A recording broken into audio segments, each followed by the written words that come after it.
ഇന്നത്തെ നമ്മുടെ recipe variety ആയിട്ടുള്ളൊരു വിഭവം തന്നെയാണ്. നമുക്ക് രാവിലേക്കായാലും വൈകുന്നേരം ചായക്കായാലും അതുപോലെ തന്നെ നമുക്ക് രാത്രിക്കൊക്കെ ഡിന്നറായിട്ടും ഒക്കെ കഴിക്കാൻ പറ്റിയിട്ടുള്ള ഒരു അടിപൊളി നല്ല ടേസ്റ്റി ആയിട്ടുള്ളൊരു വിഭവത്തിൻ്റെ റെസിപ്പിയാണ് നമ്മളിന്നിവിടെ ഷെയർ ചെയ്യാൻ പോകുന്നത്. അപ്പോൾ അതെങ്ങനെയാണെന്ന് നോക്കാം. അപ്പോൾ അത് ആദ്യം തന്നെ അതിലേക്ക് വേണ്ടിയിട്ട് ഞാനിവരുടെ 2 ഉരുളക്കിഴങ്ങ്, മീഡിയം സൈസിൽ 2 ഉരുളക്കിഴങ്ങ് പുഴുങ്ങിയെടുത്തിട്ടുണ്ട്, തൊലിയൊക്കെ കളഞ്ഞെടുത്തിട്ടുണ്ട്.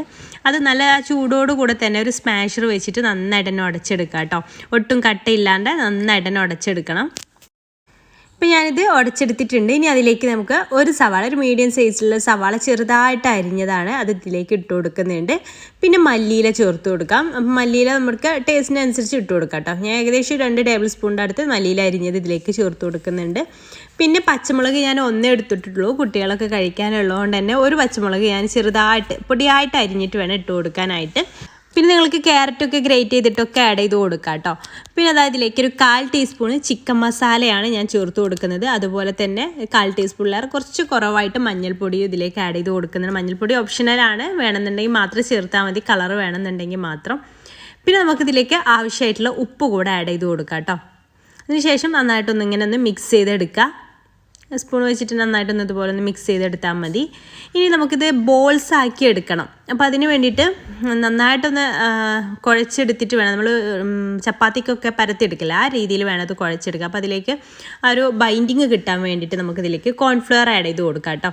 ഞാനിവിടെ ഇതെല്ലാം കുറേശ്ശെ ആഡ് ചെയ്ത് കൊടുക്കുക. ആദ്യം 2 ടേബിൾ സ്പൂൺ കോൺഫ്ലവർ ആഡ് ചെയ്ത് കൊടുക്കുന്നുണ്ട്. എന്നിട്ടൊന്ന് മിക്സ് ചെയ്ത് നോക്കുക. പിന്നീട് വേണമെങ്കിൽ വീണ്ടും ചേർക്കുക. നമ്മളെടുത്ത ഉരുളക്കിഴങ്ങിൻ്റെ വാട്ടർ കൺസിസ്റ്റൻസിക്കൊക്കെ അനുസരിച്ചിരിക്കും നമ്മളിത് എത്ര വേണമെന്ന് നിശ്ചയിക്കാൻ. അപ്പോൾ കറക്റ്റ് ഞാൻ പറയണില്ല, അപ്പം ഞാൻ ചേർത്തത് എന്തായാലും പറഞ്ഞു തരാം കേട്ടോ. അപ്പോൾ ഇങ്ങനെ കൈ വെച്ചിട്ട് തന്നെ ഒന്ന് കുഴച്ച് നോക്കുക, ഇനി എത്ര വേണമെന്ന് നോക്കുക. അപ്പോൾ വീണ്ടും ഞാനൊരു 2 ടേബിൾ സ്പൂണും കൂടെ, ആദ്യം ഒരു ടേബിൾ സ്പൂൺ ചേർത്തു, വീണ്ടും ഒരു ടേബിൾ, അങ്ങനെ ടോട്ടൽ 4 ടേബിൾ സ്പൂണ് കോൺഫ്ലവർ ആയിട്ട് ഇതിലേക്ക് യൂസ് ചെയ്തിട്ടുള്ളത്, അഥവാ 1/4 കപ്പ് കോൺഫ്ലവർ. അപ്പോൾ അത് കറക്റ്റായിട്ട് വന്നിട്ടുണ്ട്. അപ്പോൾ നിങ്ങൾക്കിനി എന്താ പറയുക, കോൺഫ്ലവർ കയ്യിലില്ലാന്നുണ്ടെങ്കിൽ നിങ്ങൾക്ക് വേണമെങ്കിൽ അരിപ്പൊടിയും യൂസ് ചെയ്യാവുന്നതാണ്. എന്നിട്ട് ചെറിയൊരു ചെറുനാരങ്ങയുടെ വലുപ്പത്തിൽ നമുക്കിതെല്ലാം ഒന്ന് ബോൾസ് ആക്കിയിട്ട് എടുക്കാം. അപ്പോൾ മൊത്തത്തിൽ ഞാനിതുപോലെ ഇങ്ങനെ ബോൾസ് ആക്കി എടുക്കാട്ടെ ചെയ്യണത്. അപ്പം ഒട്ടുന്ന ഇത് ഫീൽ ഉണ്ടെന്നുണ്ടെങ്കിൽ കയ്യിൽ കുറച്ചൊന്ന് നനച്ച് കൊടുത്താൽ മതി കേട്ടോ. കയ്യിൽ ഒട്ടി പിടിക്കുന്നുണ്ടെന്നുണ്ടെങ്കിൽ അങ്ങനെ ഇത് ബോൾസ് ആക്കി ഞാനൊരു 7 ബോൾസ് ആക്കിയിട്ട് ഇത് എടുക്കുന്നുണ്ട്. ഈ ഒരു ബെഡ് വെച്ചിട്ട് നമുക്ക് 7 ആട്ടം ഉണ്ടാക്കിയെടുക്കാൻ പറ്റുന്നത്. അപ്പോൾ അങ്ങനെ ബോൾസാക്കി എടുത്തു.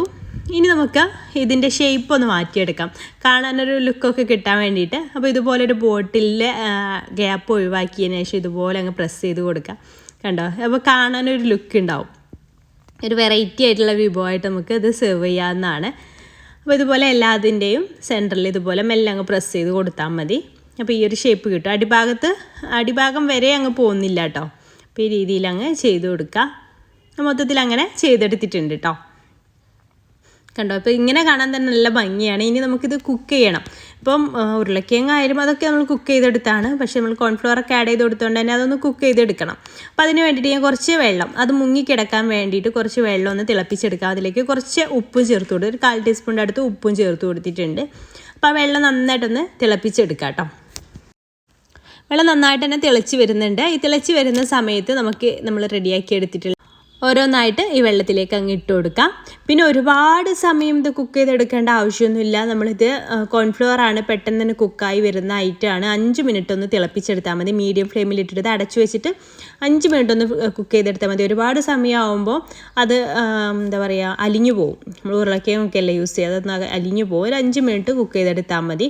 അതിനുശേഷം നമുക്കിത് ഈ ഒരു വെള്ളത്തിൽ നിന്ന് കോരിയെടുക്കാം. വെള്ളം ഇങ്ങനെ ഊറ്റിയെടുത്തിട്ട് വേറൊരു പാത്രത്തിലേക്ക് മാറ്റാം. ഇനി ഇത് ടേസ്റ്റ് വൈസ് ഒന്നുകൂടെ അടിപൊളിയാക്കാൻ വേണ്ടിയിട്ട് ഒരു പാൻ എടുത്തിട്ട് അതിലേക്ക് ഒരു ടേബിൾ സ്പൂണിൻ്റെ അടുത്ത് ഓയിൽ ഒഴിച്ച് കൊടുക്കാം. വെളിച്ചെണ്ണ അല്ല കേട്ടോ ഞാൻ യൂസ് ചെയ്തിട്ടില്ല, ഞാൻ ഓയിലാണ് യൂസ് ചെയ്തിട്ടുള്ളത്. അപ്പോൾ ഒരു ടേബിൾ സ്പൂണിൻ്റെ അടുത്ത് ഉണ്ടാവും. ഓയിൽ ചൂടായിട്ട് വരുന്ന സമയത്ത് നമുക്കതിലേക്ക് 1/2 ടീസ്പൂൺ വെളുത്തുള്ളി ചതച്ചതാണ് കേട്ടോ, അത് ഇതിലേക്ക് ഇട്ട് കൊടുക്കുക. നന്നായിട്ട് ഫൈനായിട്ട് ചതച്ചെടുത്തതാണ്. അതിലേക്ക് ഇട്ട് കൊടുത്തതിന് ശേഷം നമുക്കൊന്ന് അതിൻ്റെ ആ റോസ് സ്മെല്ല് മാറുന്ന വരെ ഒന്ന് വഴറ്റിയെടുക്കാം കേട്ടോ. അതിൻ്റെ ആ റോസ് സ്മെല്ലൊക്കെ ഒന്ന് മാറി വരുമ്പോൾ അതിലേക്കൊരു 1/4 ടീസ്പൂൺ ചെറിയ ജീരകം ഒന്ന് ഇട്ട് കൊടുക്കുന്നുണ്ട്. അപ്പോൾ ചെറിയ ജീരകമൊക്കെ ഒന്ന് പൊട്ടി വരുമ്പോൾ നമുക്കതിലേക്ക് കുറച്ച് ഐറ്റംസൊക്കെ ചേർത്ത് കൊടുക്കാനുണ്ട്, കുറച്ച് സോസുകളൊക്കെ ഒന്ന് ചേർത്ത് കൊടുക്കാനുണ്ട്. അഥവാ ഒരു ടേബിൾ സ്പൂണ് സോയാ സോസ് ആട്ടോ ഞാൻ ആദ്യം ചേർത്ത് കൊടുക്കുന്നത്.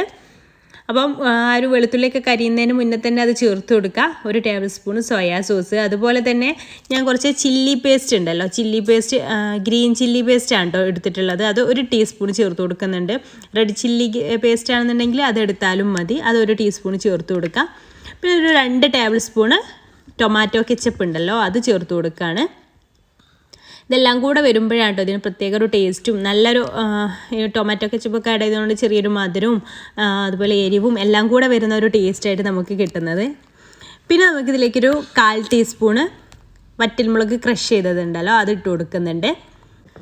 ഇനി ലാസ്റ്റായിട്ട് നമുക്ക് ഒരൈറ്റം കൂടി ഇതിലേക്ക് ചേർത്ത് കൊടുക്കാനുണ്ട് കേട്ടോ. അപ്പോൾ വറ്റൽമുളകും കൂടെ ചേർത്ത് ഒന്ന് മിക്സ് ചെയ്തതിന് ശേഷം നമുക്കിത് 2 ടേബിൾ സ്പൂണ് മയണൈസാണ് ഇതിലേക്ക് ചേർത്ത് കൊടുക്കുന്നത്. മയണൈസൊക്കെ എല്ലാവർക്കും ഉണ്ടാക്കാൻ അറിയാമല്ലോ അല്ലേ. അപ്പോൾ ആ ഒരു മയണൈസ് 2 ടേബിൾ സ്പൂൺ ഇതിലേക്ക് ചേർത്ത് കൊടുത്തതിന് ശേഷം നന്നായിട്ടൊന്ന് മിക്സ് ചെയ്തെടുക്കുക.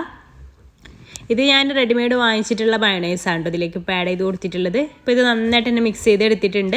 അതിനുശേഷം നമുക്കിതിലേക്ക് നമ്മൾ റെഡിയാക്കി ഇങ്ങനെ വേവിച്ച് വെച്ചിട്ടുള്ള നമ്മൾ ഓരോ ബോൾസ് ഉണ്ടല്ലോ, അത് ഇതിലേക്ക് ഇട്ട് കൊടുക്കാം.